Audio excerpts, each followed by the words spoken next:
Behind the Line Extra for your Wednesday, November 27th, 2019. I'm your host, KC. Follow me on Twitter at KC_BTL84. We got a lot going on in the NFL and the NBA right now, and I'm off work this week, so I decided to post an extra podcast this week. We've got the Anthony Davis return to New Orleans tonight, and some interesting comments made by Ramona Shelburne at ESPN regarding AD's exit from the Pelicans last season. Going to get my take on that. Not only has Jason Garrett lost the faith of Jerry Jones in Dallas, but it also appears that he's lost the Cowboys locker room as well. He's getting absolutely drugged publicly this week in the media. We'll talk about that in a minute. I'm going to lead the show today with my NFL power rankings. We've got 5 weeks left in the NFL regular season. Things in the NFL are wide open right now. There's no clear-cut favorite to win the Super Bowl. This has been one of the best regular seasons in recent memory. The league is balanced, ratings are up. That Cowboys-Patriots game on Fox Sunday afternoon was one of the most watched regular season games in history. More people watched that game than the World Series or the NBA Finals this year. I'm going to get my top 5 teams in the NFL at this point of the season. I'm going to start with number 5 in the Seattle Seahawks. I was losing faith in this team early in the season. They looked awful against the Bengals in week 1. End up winning that game by 1 point at home. Both of their losses this season have come at home. In the past, Seattle was one of the toughest stadiums to come into and get a win. But both Baltimore and New Orleans waxed the Seahawks on their home field. The trade for Jadeveon Clowney this offseason is starting to pay off. It took him a little while to get acclimated, but he's caught fire the past few weeks. 9 quarterback hits, 2 sacks over his last 3 games. He had that huge touchdown in the Monday Nighter against the 49ers. The defense has been better than what we saw earlier in the season, but obviously this team's going to go as far as Russell Wilson can take them. He's my front runner for MVP. If Josh Gordon can get settled and start producing, this is going to be a scary offense come playoff time. Seattle is 6-0 on the road. They've got road wins at San Francisco, at Philadelphia. The Seahawks don't necessarily need home field advantage to make a deep playoff run.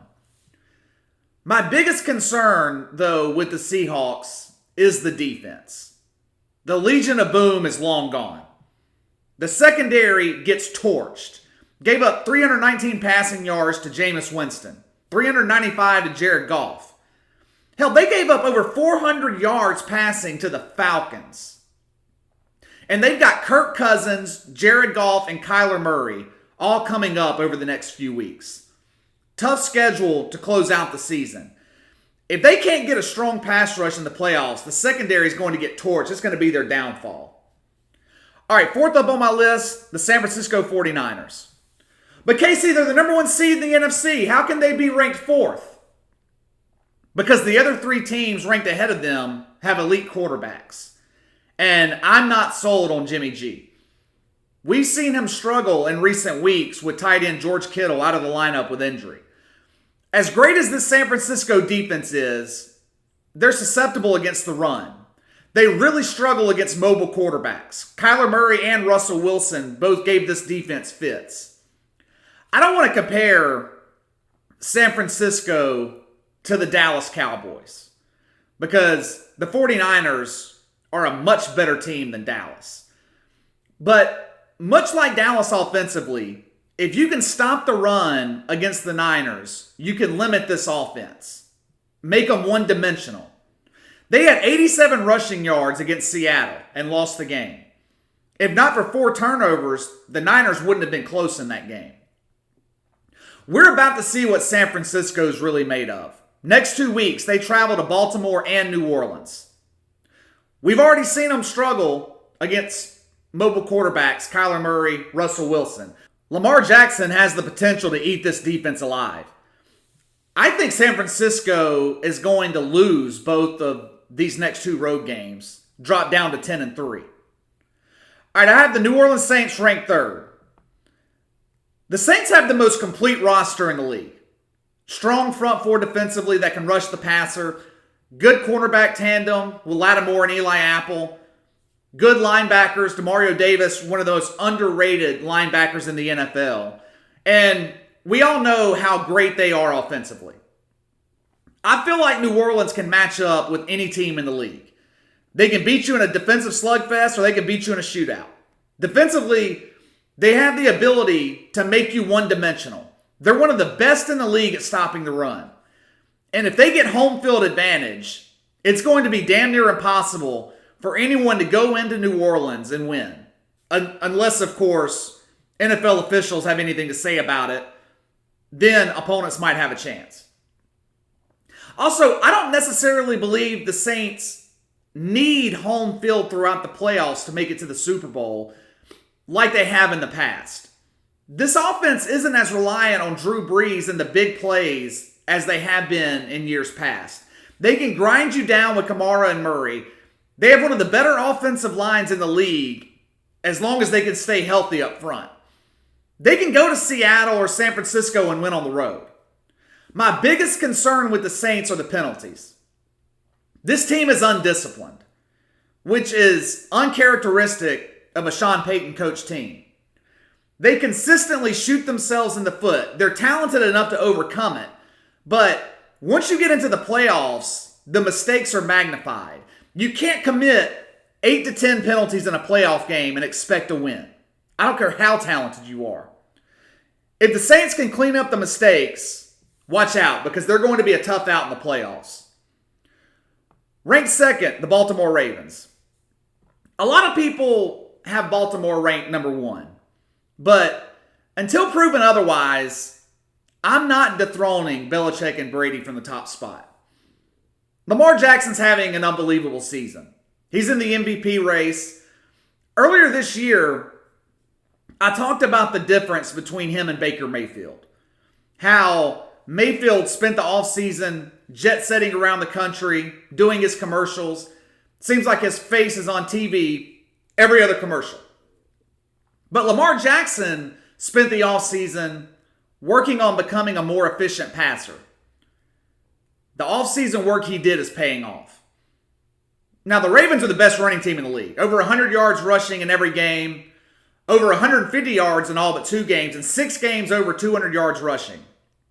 This offense is damn near impossible to stop. Picking up Marcus Peters shored up the secondary. And the Baltimore defense is much better than they were earlier in the season. They've completely shut down Jared Goff and Deshaun Watson in consecutive weeks. Baltimore's a scary team right now, but they're still not my number 1 in the league. Number 1, New England. I'm in the minority here. But like I said a minute ago, I can't unseat Belichick and Brady until they give me a reason to. I know Baltimore waxed the Patriots a few weeks ago, but I don't care. I still had New England as the number 1 team in the league. There's no doubt that Tom Brady in this offense is struggling. He's throwing to receivers that we've never heard of. The Patriots offense is only averaging about 16 points a game over the past 3 weeks. But the defense is real. Number 1 in the league in points allowed. New England's only surrendered 117 points all season. We're 11 games in. They lead the league in turnovers, forcing nearly 3 a game. They forced at least 1 turnover in every game this season. This is the best defense of the Belichick era. If the Patriots remain the number 1 seed, I don't see another team in the AFC going into Foxborough and winning. Even though Tom Brady's struggling, we've seen it time and time again that he steps up when it matters most. Plus, who doesn't want to see a Brady Brees Super Bowl? 2 aging legends battling it out for the last Super Bowl title of their career. The story writes itself. All right, let's move on to Jason Garrett and the Dallas Cowboys. Jason Garrett is getting criticism from all fronts this week. Jerry Jones has been vocal about his disappointment with the coaching staff. It seems like every day this week, he's had something critical to say about his head coach.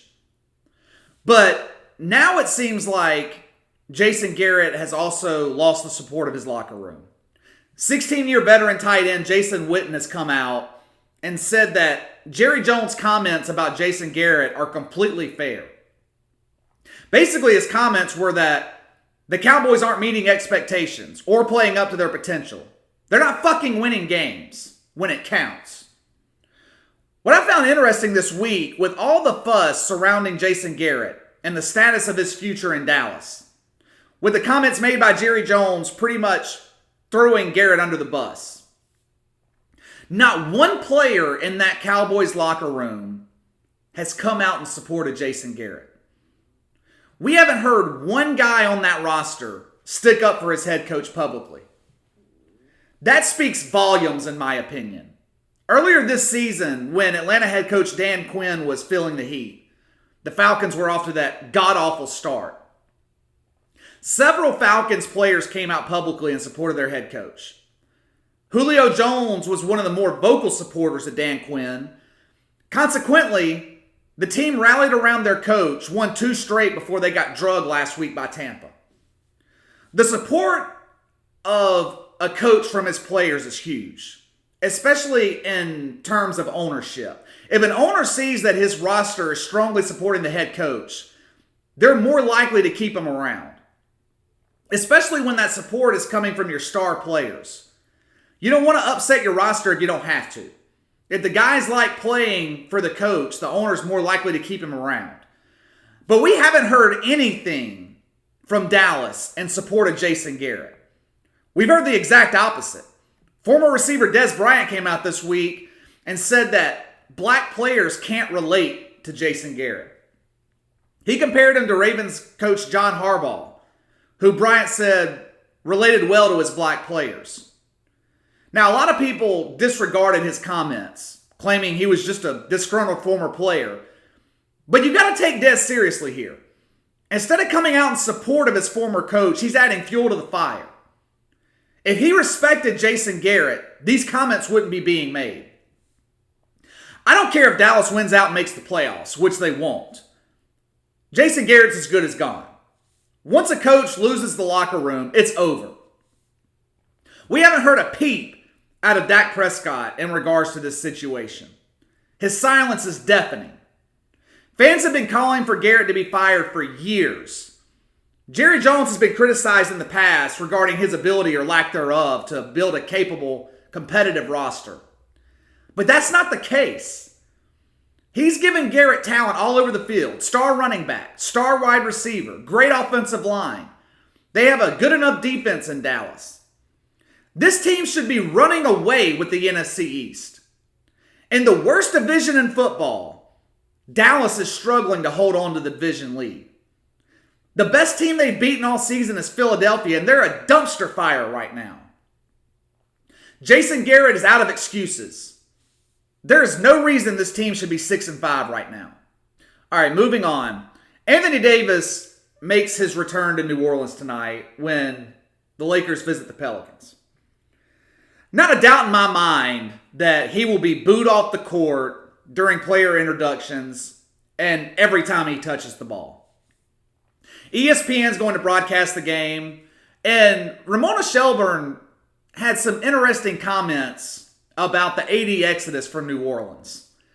Quote, part of the reason why New Orleans didn't want to trade him for so long is because they couldn't get fair value for him.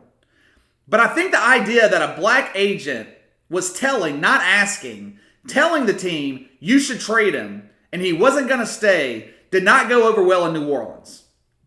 Especially with, I don't want to say that fan base, but like, you're down in the South, man. This was very charged. And I think that when things get ugly emotionally like that, it's not just about what's going on the court. It's not just about the moves being made, end quote. Basically, Ramona Shelburne is saying that race was a factor in the AD saga.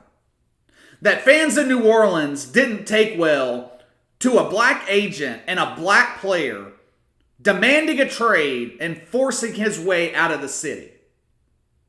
She's out of her mind. Obviously, Ramona Shelburne has never been to New Orleans, A city that is over 60% African American, only 33% Caucasian. A city that welcomes everybody with open arms. I spent a lot of time in New Orleans. I don't live far away. Last year when the Eagles came to town for the playoffs against the Saints, I met a lot of people from Philadelphia. I've been to Philadelphia before. It's a tough town. The people I met from Philly down in New Orleans said they couldn't believe the hospitality they received during that weekend. Everybody I met commented how nice and welcoming the people of New Orleans were. The anger directed at Anthony Davis and everything that happened last season has nothing to do with race. It has everything to do with how he went about leaving. Last game of the season, he wears a t-shirt to the arena that says, "That's all, folks." He derailed the season by coming out publicly and demanding his trade in January. And then he limited the Pelicans' options by pretty much saying, the only place I want to go is Los Angeles, and I want to be a Laker. Here's the thing. As a lifelong Pelicans fan, I don't blame Anthony Davis for wanting out of New Orleans. He did all he could there. I mean, former general manager Dell Demps was about as incompetent as they come. The roster couldn't stay healthy because the training staff was so poor. Every season there was hope. And by December, all hope was lost because half the damn roster was injured. Now, owner Gail Benson has made the needed changes. She brought in David Griffin.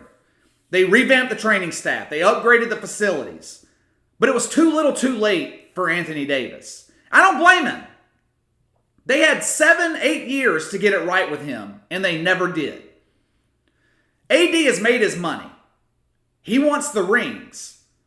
He wasn't going to get that anytime soon in New Orleans. But how he went about leaving was a slap in the face to the fan base in New Orleans, in my opinion. They have every right to be angry at Anthony Davis. He could have handled this privately, but to come out publicly in the middle of the season and demand a trade was unacceptable. He doesn't care. I mean, he told ESPN earlier this week that he has no regrets with how he handled the situation. I'm actually happy that he's gone. The real Anthony Davis, in my opinion, was shown during the 2018 playoff run. In the NBA, your superstar player has to be the leader of the team. You look at LeBron in Los Angeles, or Kawhi in Los Angeles, Dame Lillard in Portland, Steph Curry in Golden State. The best player on the team has to be the leader. That's not in Anthony Davis's DNA. Drew Holiday, Rondo, and DeMarcus Cousins that year were pleading with AD all season to step up and lead. He never did. Rondo was the leader of that team during that playoff run. The Lakers, in my opinion, are the perfect situation for AD. I mean, he's thriving there because he doesn't have to be the leader. He's not the focal point. LeBron is the clear leader of that team. Now, will they win a ring this season? I don't think so. I don't even think the Lakers are the best team in Los Angeles.